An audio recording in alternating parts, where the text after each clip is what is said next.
For those who did not get a chance to look at what the polls were saying, which were released recently by InfoTrack, as a statistician, allow me to take you through on some of the observations I was able to make from those particular polls. But before I do so, kindly I'm asking you to subscribe. When you subscribe, my videos get to reach more people, and eventually this platform grows. And that's how, as an individual, I also get to grow. So please kindly take a second or two to subscribe. Let me dive in without much wasting of time. Now, if you did not have time to look at, or maybe you did not know that there were polls that were released, InfoTrack released some polls recently, and when it comes to the presidential race, this is how things were. William Ruto was at 26%, Dr. Okengo Fred Matiang'i scored half, that is 13%, and then Dr. Stephen Kalonzo Musyoka was at 12%. Rigathi Gachagua, of course, was about 6 or 5%, and then we had other leaders, but also Justice David Kinani Maraga scored 2%.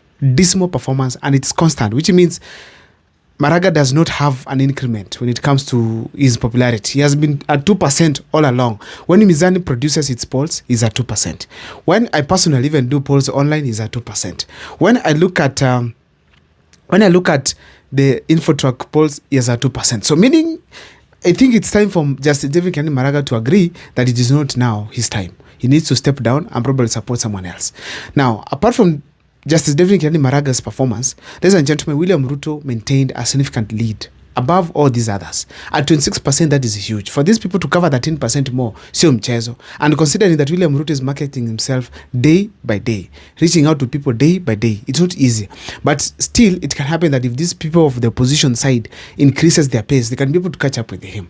Now, when I go to the second person, that is Dr. Okengo Fred Matiang'i, scores 13%. Dr. Okengo Fred Matiang'i, if he decides right now to do thorough campaigns, stop these things we are seeing, improve his messaging, make his communication team to work well, Dr. Okengo Fred Matiang'i can be able to beat William Ruto, because he has so many things that William Ruto cannot be able to match. So if he decides today to do campaigns, can be able to beat him. But the fact remains, 13%, it is, despite that is above the other opposition leaders, it is still very low when it comes to the presidential candidate, 2 years to elections, or maybe 1 year to serious campaigns. I think it needs to improve something. Okay? I also realized that InfoTrack did some polls when it comes to parties. UDA being at the top, followed by ODM, then now we had other parties like DCP, then Jubilee. Jubilee scored 5%, DCP 6%, which means there's another tight race. I expected DCP to score better than Jubilee, especially if it was done in Mount Kenya. But now it looks like DCP scored 6, while Jubilee scored 5.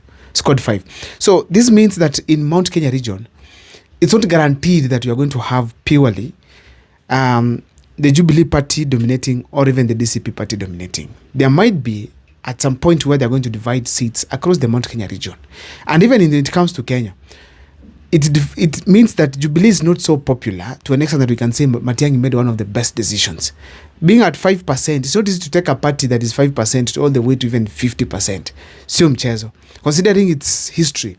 So the fact remains that despite DCP and Jubilee being at the same level, it also appears that the Jubilee, it is still not the best choice for Dr. Okengo Fred Matiang'i in relation to 2027. It's only that we expect now a miracle to happen, that people to consider Matiang'i as an individual and put aside the Jubilee aspect. So therefore, we expect that to happen. But if it doesn't, then let's also expect from the results that we saw, Jubilee party, even if Matiang'i wins the presidency, it will not get the majority votes in parliament. The majority in parliament and the Senate. In the National Assembly and in the Senate. So a clear indication that Matiang'i needs to do something in relation to the party. They need to rebrand something, or maybe form a coalition and bring some figures on board, at least to attract support across. But the name Jubilee will not be such a strength, an instrumental thing, or maybe pillar in Dr. Okengo Fred Matiang'i's campaigns and popularity. Because now, when you see it's 5%, and they don't have a budget, and they're doing campaigns, which means even now selling their leaders across the country would be easy. And even powerful leaders might decide now to go to Jubilee, to ODM and other parties, which might result to the Jubilee party sinking further. So this is a threat to the opposition team, that they need to improve on their parties.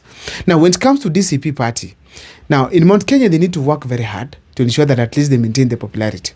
But when it comes to the national outlook, Rigathi Gachagua needs to change his language at least to push his party forward. Despite he won some seats outside Mount Kenya, the fact remains that there's a tag that William Ruto has managed successfully to put on him in relation to tribalism. So everyone who sees DCP, at least he relates it to tribalism because of the tag William Ruto has given Rigathi Gachagua.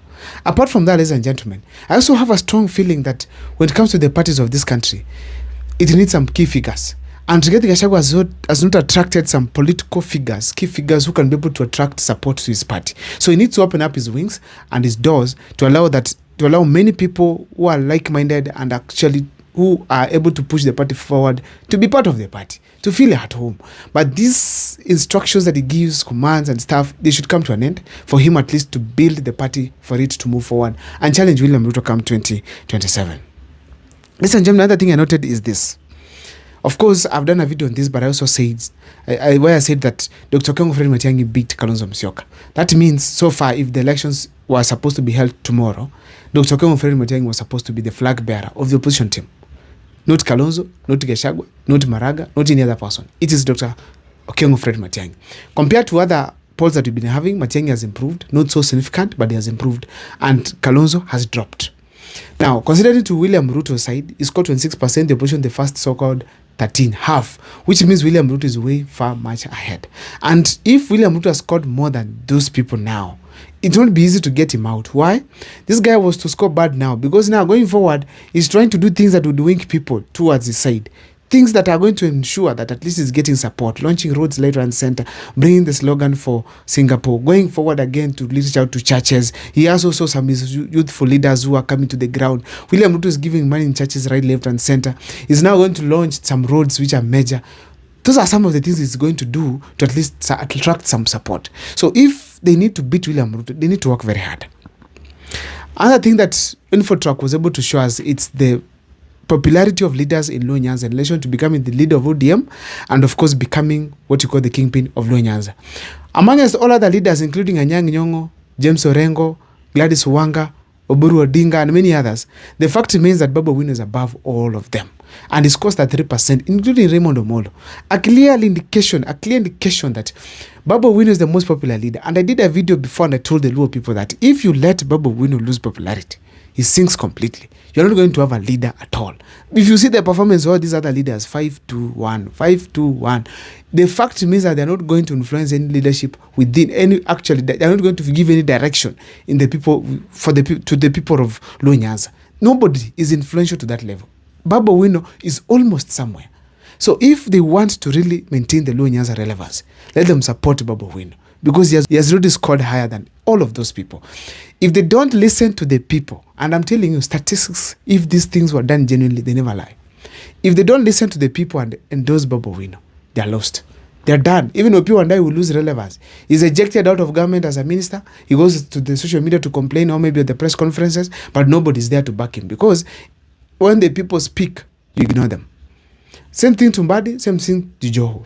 So in a nutshell, these people in the ODM team, they need to come together, settle down, agree and support Babu Owino peacefully, and they should actually hand over the party to him, so that for those who want to remain in broad-based government, to be in broad-based government, for the party to run and be successful, let them give it to Babu Owino. And the Babu Owino is guided well by the leaders who are there, at least, because he also very loose. When he speaks anything, he doesn't speak so much sense at some point, and he assumes that he's Baba. That one should not happen. It needs to be guided that this is how you behave, this is what you do, here is where you are, and here is where you are supposed to be. That is very crucial when it comes to youths. I don't know what's your take on the comment section. Share with me on the observations you made and my comments that I've just made. My name is Abel Mugwa. Thank you so much for watching my videos.